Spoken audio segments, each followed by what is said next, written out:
to be able. When we're talking about faith, what is faith and why do we have faith, which is, I think, the most interesting question, it really reminds me of something that I ran into in computer vision. So computer vision is teaching computers, robots, to be able to see and process the world the way humans do. And one of the things that we had to model is, if you can imagine, you have a solid line drawn across the screen. And then there's something in front of that line. So it's a black line and there's a white thing in front of it. And so it's blocking part of the line, but you can see the beginning of the line, you can see the end of the line. A computer will naturally see these as two objects because there's a break in the middle. Whereas a human being their brains will just automatically edit in, oh, this is one continuous object, there just happens to be something in the front, and I can't see all of it. That is faith right there. And I think this is a great example. You can always get it down to a mathematical level. What's happening is the computer is only taking in what their senses can confirm. But humans, we're using a model of the world that says, yeah, I live in a 3D world, and most of the time there's an object sitting in front of the thing that I care about, the thing that I'm actually looking at. And so anytime I see these patterns where I see a straight line starting and then I see a straight line ending and they're all lined up well, I'm just going to assume that behind that the rest of the pattern continues. And so we actually have to program this into computers, otherwise they do really dumb things.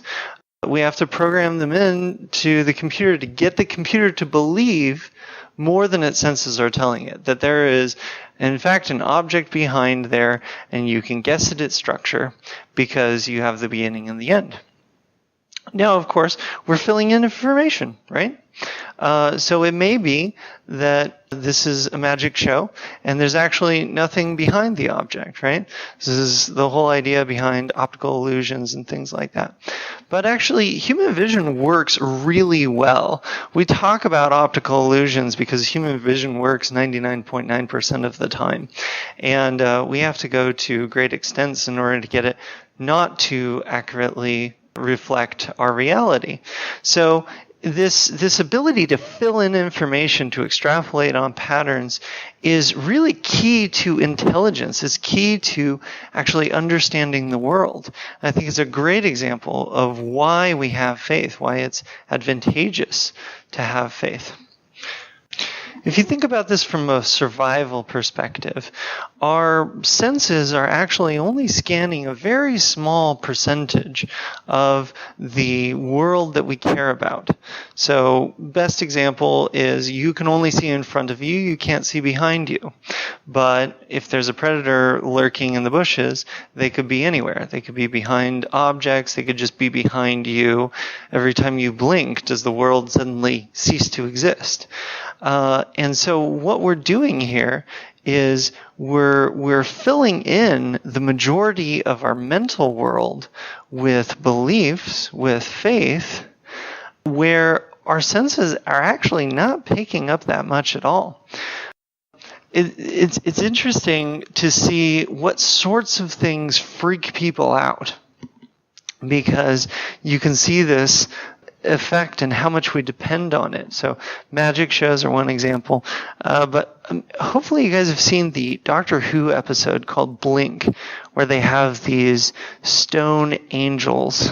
They're like these stone statues, and the idea is they're quantumly locked or something, and whenever you're not looking at them, they can move. And so they're statues when you're looking at them, then you look away, and when you look back, the statue has moved. And this is actually really playing on this whole idea of, we assume in object permanence that if we see a statue and then we look away, when we look back, we expect the statue to be in the same place.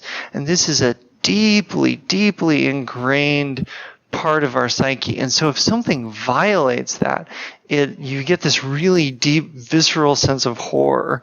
That belief that's being undermined there is the faith in an orderly and rational universe that deep down we assume that there are certain laws that the universe follows, and our whole sanity is based on those laws not being violated. And I think these are probably constructed in childhood, classic games like peekaboo and things like that, where children are sort of running physics experiments in their head, sort of figuring out how this whole thing works. And one of the things that I thought was really interesting when I was studying worldviews is I ran into cases where there are worldviews that don't assume this. So in a lot of Hindu philosophy, there's an assumption that reality is an illusion, that your senses are constantly playing tricks on you, and they don't necessarily expect the two things to line up at all. So I heard an example that was, if you're walking down the street and you glance down and you see a snake sitting on a porch, and then you hurry along, and then later you come back to that same spot and you glance down and you see a coil of rope that could have looked like a snake. Was it a snake in one case and a rope in the other case? Basically, did it transmute? Or was it always a rope and you just saw it wrong the first time? And at least some Eastern philosophers I've heard would say, no, it was a snake the first time. The reality has changed and now it's a rope. So there's kind of this fundamental worldview question, which is, how far does your reason extend? Most of us are probably okay with saying that statues behind us are still statues, that, when we're not looking at toys, they don't come to life, right? And we're okay with assuming that one object doesn't transmute into another. But where the worldviews really diverge is in saying, well, how far does that go? So the definition that I'm going to use, at least starting off with for faith, is that faith is extrapolation.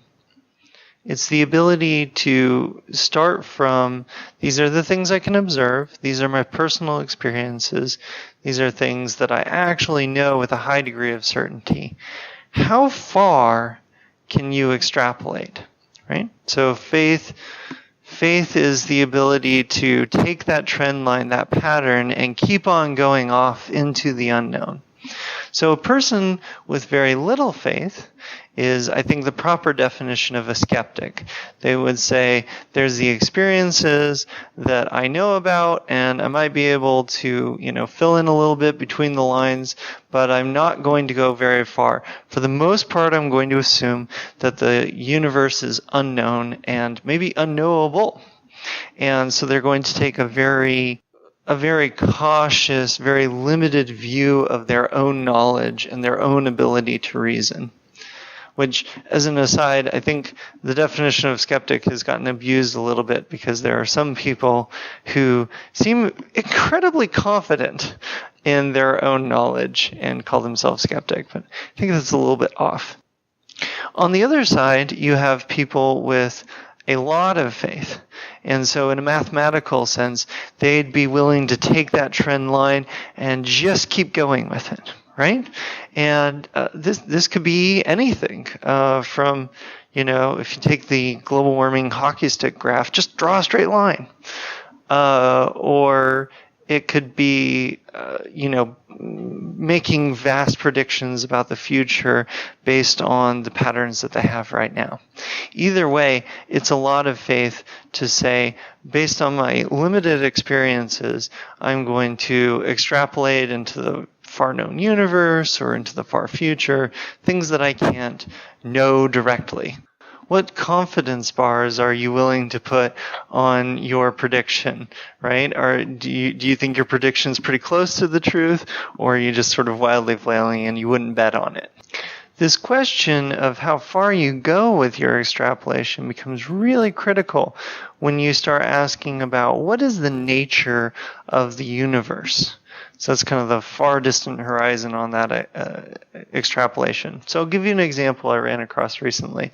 There's an ancient writing where Plato is making an argument for a cosmic intelligence from an elemental perspective, I'll call it. So he looks at each of the elements in the human body. For example, he says there's water in the human body.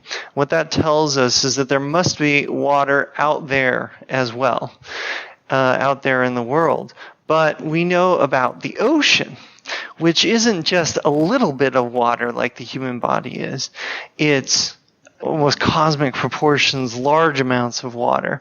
And it's much more pure, he points out, than the elemental water within our own bodies. He makes the same case for fire. There's fire in our bodies, but it's diluted with all of these other elements. This is small fire. But then there's the sun, which is this massive, pure force of fire, the element of fire. And so he points out, too, we have intelligence. That's one of the elements that's inside of our bodies. And what he points out is that if you follow the logic, then you must necessarily say that if there's intelligence inside of human beings, there must also be an intelligence which is much vaster and more pure, that's just pure intelligence. And so that's how he kind of reasons from his worldview that there must be this vast cosmic intelligence that's out there somewhere. And so he's extrapolating what from his own experience to the nature of the universe. The universe must have this ultimate intelligence behind it, where faith comes and it meets up with religion. Religion is about how we relate to that ultimate thing in the universe through many different lines of logic, anywhere from mathematics to Plato reasoning about the elements. You get something like there must be infinity. There must be a great cosmic force. There must be some being at the top of the hierarchy, both in terms of size, power, and authority. There must exist something that is capable of doing things like creating whole universes. And religion is really about how do you relate to this ultimate thing and what do you believe its properties are. So even, for example, kind of an atheistic worldview centered around the Big Bang, you still have this multiverse entity which is spewing out universes all the time. They just believe that it's this sort of random, unchained process, but it has to contain essentially infinite energy. There was an astronomer, astrophysicist, who put it this way, that the universe has a metaphysical cause goes without saying. The difference is in what you believe about that metaphysical cause and whether or not you think that cause cares about the universe that is created. Faith gets us to the point of conjecturing this ultimate being exists, but it doesn't really say anything about how we relate to it, and that's where religion picks up. I want to give you some concrete examples. So the fundamental question here is, what is faith? And for me, as a follower of the teachings of Jesus Christ, I'm really interested in what Jesus' definition of faith is. So I want to read you something from the book of Matthew as an example of faith. He says, "When Jesus had entered Capernaum, a centurion came to him asking for help. 'Lord,' he said, 'my servant lies at home paralyzed and suffering terribly.' Jesus said to him, 'Shall I come and heal him?' The centurion replied, 'Lord, I do not deserve to have you come under my roof, but just say the word, and my servant will be healed. For I myself am a man under authority, with soldiers under me. I tell this one, go, and he goes, and that one, come, and he comes. I say to my servant, do this, and he does it.' When Jesus heard this, he was amazed and said to those following him, "Truly, I tell you, I have not found anyone in Israel with such great faith." So at the point of this story, Jesus had already established himself as kind of a traveling healer. People would bring the sick to him and he would touch them or do some rigmarole and they would be healed. And so a lot of people are sort of thinking about, he has some sort of healing power in him. But notice how Jesus responds to the centurion, who's not even a Jew, not even really a religious follower in the traditional sense, when he says, "No, you just need to say the word and that'll be good enough." Let's think kind of through the reasoning.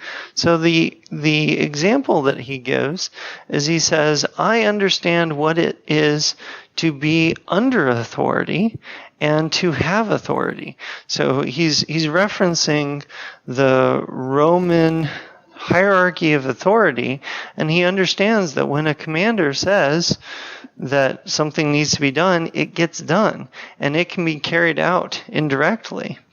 And so what he does is he takes this real world experience that he has of working in the Roman military in a command structure, and he generalizes it. He extrapolates that and says, if we keep going up the hierarchy, there are people with more and more and more authority that are able to issue commands that are sort of more and more grandiose, and they will get done.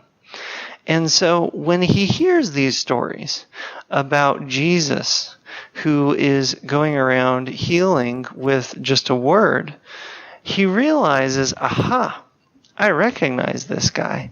This is the person with all the authority. This is the guy at the top of the hierarchy.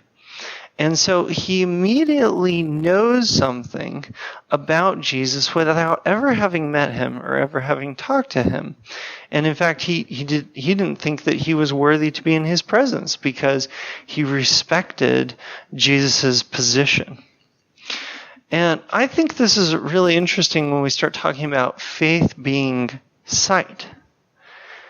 Because basically what he's doing is he's capable of seeing things. He's seeing the universe in the larger context by extrapolating things, so that he's recognizing patterns that he's already imagined in his head and then matching them later to sensory experiences. He recognizes Jesus because he's already sort of expecting something like that.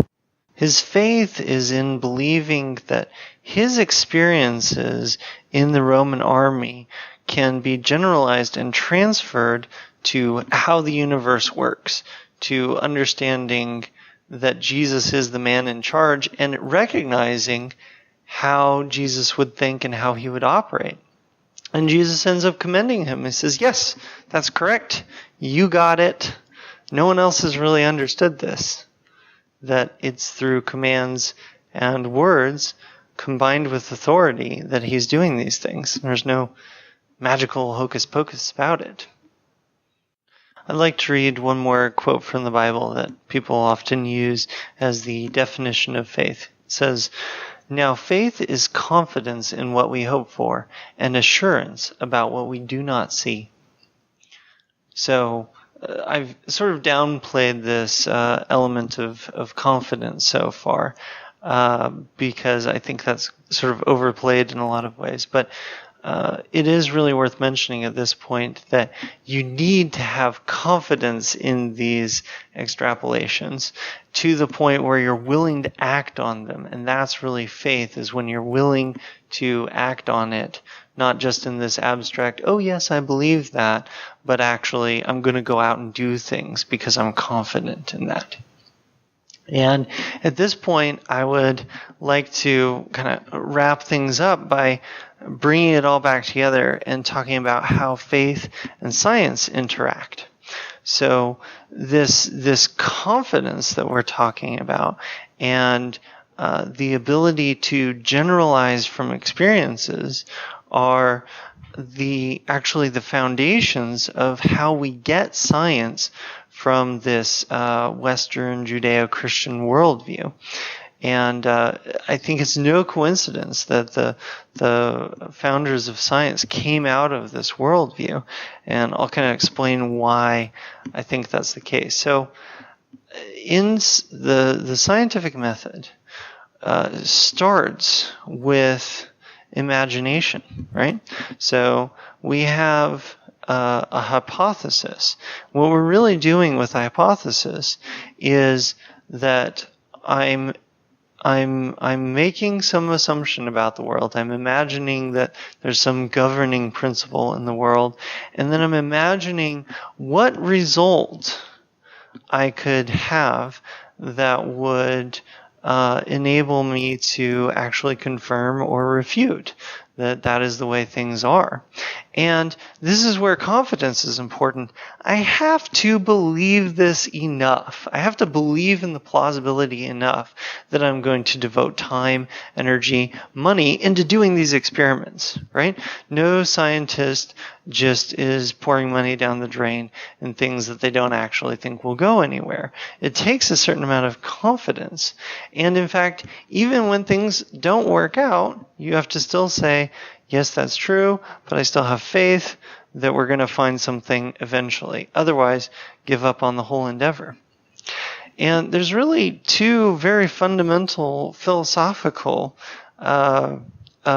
assumptions that you have to have faith in order to do science. You have to believe that the universe follows these laws and predictable patterns that can be extrapolated. And that's really fundamental. And so, you look at things like Maxwell's equations, like the standard model for particle physics. All of these are these assertions that there are these fundamental laws that govern the whole universe. So there's not exceptions to them. And the second thing that you have to assume, and this is the real doozy, because most worldviews, I think, don't get to this, and that's that those laws, those things that we're searching for, are actually amenable to human reason. Who says that the relationship between mass and energy needs to just be equals mc squared and not an equation with 300 pages worth of symbols, right? Who says that it needs to be simple? Who says that these things need to match our reasoning at all? And from a Christian worldview, I would say that what we're doing is we're assuming that there's a match in the way of thinking between God making the universe and imbuing it with these properties and the way that human beings think. That there's this assumption that there's a match here. And I really don't think you get this from just assuming that we're, for example, evolved to survive. Like, why would particle physics matter to a monkey, right? There's, I'm sure, a number of other ways that you can get to that, but it's historically this Judeo-Christian worldview, the belief in orderliness, that has really gotten us to science and laid the foundation where we're expecting things to follow rules. And I can give some other examples of things that Jesus said where he actually, for example, is talking about the weather. And he says, look, you guys have rules about where when the sky is red in the morning versus the evening, you're predicting the weather. You should be able to predict other things. You should be able to predict the future because these follow orders. One way I heard it put was that the founders of science believed that there were laws of the universe because they already believed there was a legislator, a lawgiver. And kind of one more point about this in science is this idea of faith being able to take a small set of observations and extrapolate it and generalize it into a mental model of the universe is really important in science in terms of generalizability. So in science, we have experiments that we repeat a bunch of times, but still it's a tiny, tiny fraction, vanishingly small fraction of the number of times that happens in the universe. And so we assume that because we've done this experiment 100 times, that the laws that we derive from that apply to all of the other cases where that happens in the universe. So that's kind of an act of faith in and of itself. And that's how we get from faith as a basic fundamental aspect of intelligence, being able to survive in the world and have a mental model of the world, and then take that and start asking fundamental questions about the nature of the universe, about the cosmic forces and how all these things came together. And then from there, taking this ability to extrapolate and saying, we can turn this into a tool and actually create science based on a belief in a rational universe where extrapolation is a reasonable and useful thing to do.